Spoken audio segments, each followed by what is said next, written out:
Hey guys, it's Greg, and I am back with another box of awesome.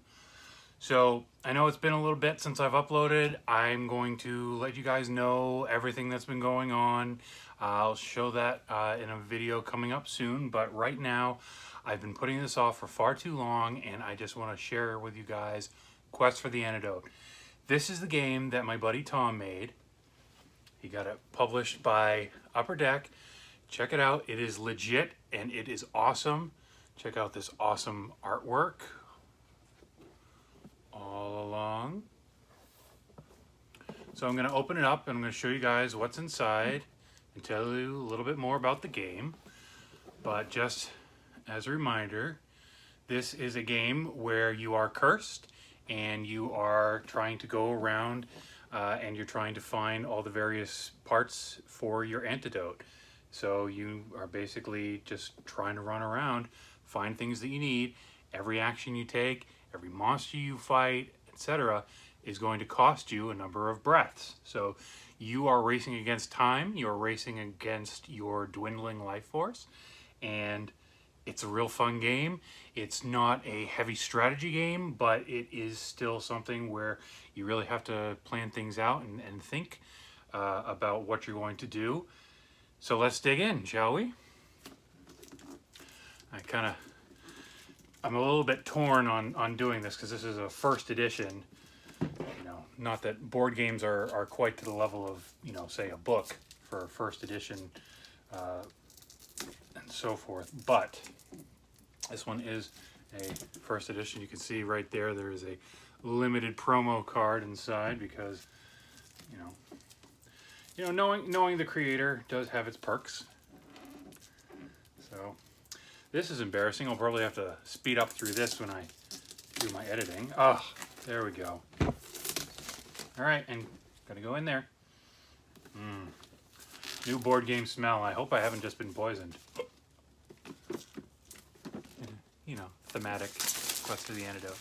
It's funny. It's funny, folks. Okay. Let's go ahead, open this up, and get it out. This is embarrassing. I wish I could just get it to work the right way the first time. Okay, let's slide open. I mean, I guess that is a hallmark of a well put together game. It fits together beautifully. Okay, so there we can see that. And I'm going to go ahead and I'm going to stop just to read through these instructions. It's been a while since I've played this. I actually played before it was a real game, I played the playtest version. So I'm going to pause.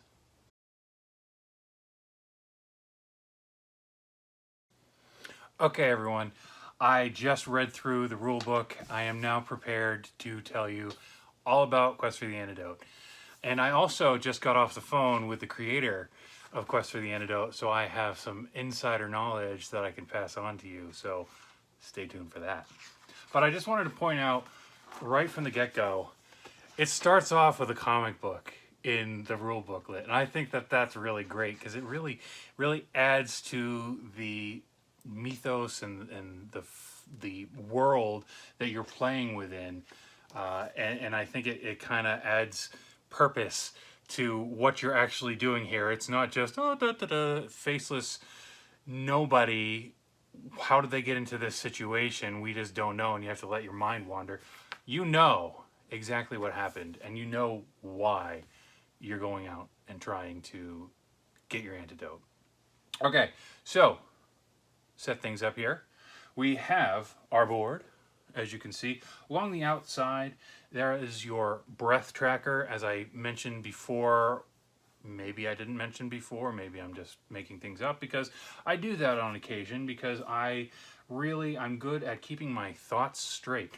But 50 breaths, you're cursed every time that you roll a die, be it the 6-sided movement die or the 10-sided battle die, you lose a breath. And there are other things that will make you lose breath or gain breath as you go along, and more on those later. But you move along the track. You start here in the center at the apothecary, and you know, what kind of game would it be without a little bit of direction? Well, you start things off by randomly selecting the ingredients. And each one of these cards, and you can tell which one is yours because there's a color-coded border. So this is the orange, which goes with my little orange pawn. And you randomly select 4 of them, and then they correspond with spots along the outside of the board. So you need to reach each of those in order to claim your ingredient. It starts off with the gray spot, or the grayed out section, and then once you collect it, there it is. I have it filled and I have it all colored in, and it's wonderful. So you go along, and when you are the first person to have all 4 of your items and you get back to the apothecary, you win the game. But Greg, I don't like that. I don't want to just leave it up to random chance. Well, there are some additional ways that you can take things into your own hands. First off, meddling cards. Meddling cards are just a little way that you can mess around and you can prevent your opponent from succeeding. So I'm not going to get into them too much. I'm just going to leave a lot of things in here that are a mystery, and I'm going to let you figure them out and find them out. So I'll just show you one of the meddling cards. This is Lessened Odds. Okay, and I'm going to read this now. Play this card against someone whose luck needs to end. Now, this player may not advance until he or she rolls a 1, 3, or 5, and this player loses a breath for each 2, 4, or 6 rolled. So we start off with a certain number of meddling cards in our hand. They are secret, and they remain in our hands until we use them. So if I was at any point feeling like someone else needed to, you know, tap on the brakes, I could play that card and I would force them to roll, and potentially they would lose a lot of breath in order to break free from that scenario. So those are meddling cards. And again, some of them are going to cost your opponent breath. Some of them will play around with the die that they're using. It might make them fight a monster, all kinds of nastiness. So you're each going to have some, and feel free to use them liberally. So anyways, in addition to meddling, what else is there that'll make you lose breath? Well, you're also going around and you're going to fight monsters. Look at these little teeny tiny cards, these little monsters. So the way the monsters work is, as you're going along, there are red arrows. Well, it's a red space with a yellow arrow in it. And if you are going along in the direction of that arrow, you stop and you flip over the top monster. Okay? So again, I'm going to leave a lot of these things for you to figure out, or excuse me, for you to discover, but I'll just show you this. And one of the really remarkable things about this game is the artwork, and I think that Scott really did a wonderful job on bringing these concepts to life. I, again, can't keep things straight, and maybe I already said it in this video, I can't even remember. I played a very early version of this game, and it was amazing because Tom had just everything done in just clip art, and it was hilarious. Now, comparing that to that's really nice. That's really nice. And in general, I just feel like this is a very well-made game in terms of the quality of the components. The board is very sturdy, you know, hard to get wrong. A wooden pawn, you know, that seems very sturdy. The cards are well printed. They feel like they're going to take a beating, which I feel like you're going to play this game a number of times, and you know, the cards will wear, but that's okay because they will keep up with the wear and tear for many, many games. And I think that, again, that's a really good testament to the quality of the game that we have here. So I'm giving this effluent praise because I love it, but also because, you know, my buddy made it. But, you know, him aside, if I didn't know that he made that, I would definitely be talking about this in the same way because it is really well done. The artwork, the quality of the rule book, I think, is really well done. It really covers a lot, and even at the end, and I will get back to the monsters, I promise. At the end, there are also some scenarios, additional scenarios that you can play and you can come up with and use, in addition to the normal play, the normal way of playing. There's actually one that I thought was pretty fun, and it was a nice change. There's sweet play, which the game is played as normal, but with no dueling. And we'll talk about dueling, so don't worry. Instead, players are allowed to collect any ingredient, even if it's not one of the 4 needed for their or for his or her antidote. And he may give ingredients to other players if they occupy the same space. That's all warm and fuzzy. But normally it's cutthroat, and you will die if you try to do nonsense like that.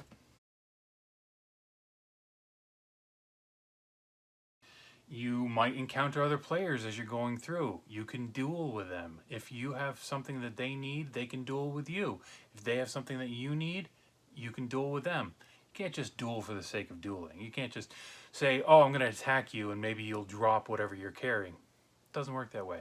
It's only if you are trying to get the ingredient that they are holding. And then if you win your duel, you get at the ingredient and you don't have to go schlepping all the way over to that edge of the corner, or excuse me, edge of the board.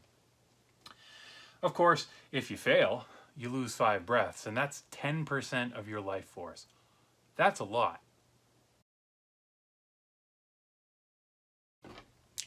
Okay, monsters. Up in the corner, there's a 4. That means if I'm going to defeat this monster, I need to roll a 4 or higher on the 10-sided die. So there are 2 cards that you really need to watch out for. 2 cards. They are level 10. Those ones are going to be hard. And if I face a monster that is level 9 or 10, I might get a drop. I might get a special card, which is right here. Kind of like if I kill a monster in a video game or a tabletop RPG. These cards right here are going to give you some pretty awesome, potentially game-breaking advantages. Foreshadowing. So, I fight my monster. If I defeat it, awesome.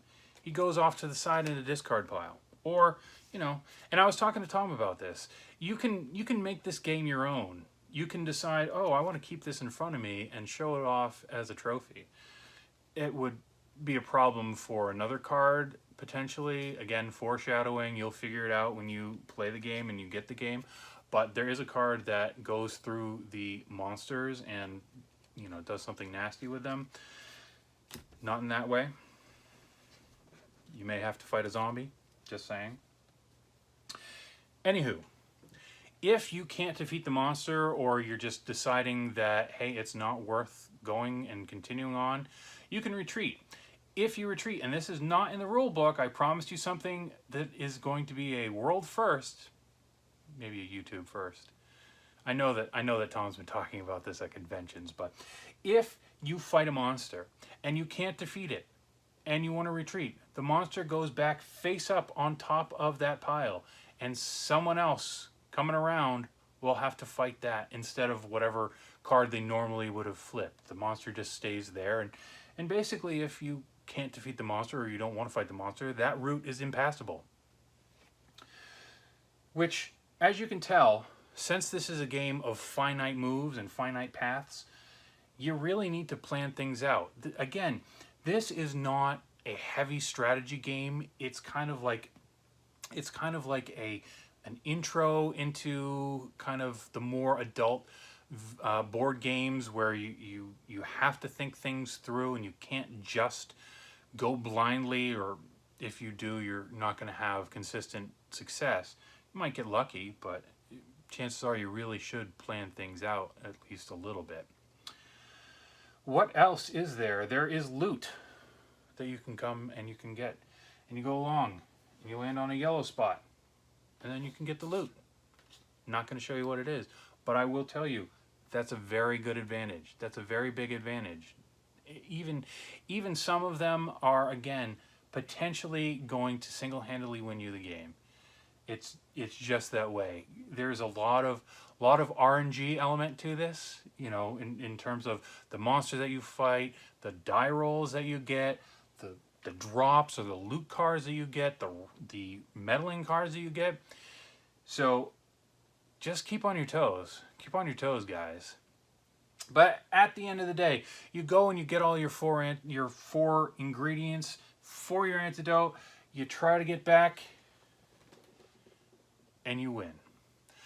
But what happens if you run out of breath? Well, you only have 50 of them, and you're gonna lose them fighting monsters, getting meddled with. If you get down to 0, you've expired. You're gone. And it is possible that everyone in the game is going to expire. It's possible that the game is going to win. Just another added level of fun to this game is that you might not have a guaranteed winner. And that's okay. Pack it all up, shuffle things up, play again. It's a fairly quick game. All things considered, a lot of the randomness is going to see to it that things will go more speedy than if it was just a straight strategic kind of game. But again, really, it's one of those games where you can sit down and you can play with a group of people. If it's their first time playing a game like this, if it's their first time just playing this game, and everyone's going to find something that they're going to enjoy. If you're out there and you are one of the real, I'm a gamer and I need to have all the strategy, you know, it might not be the game for you. It's more on the casual side of the adult game spectrum, but it's fun, and that's really the consistent theme here is fun. If you want to make some rules, if you want to make your own, you know, house rules, I just spoke to the creator, and he says, hey, that's fine. You can make this your own. Have fun with it. I know that I will, and I'm going to get playing right now.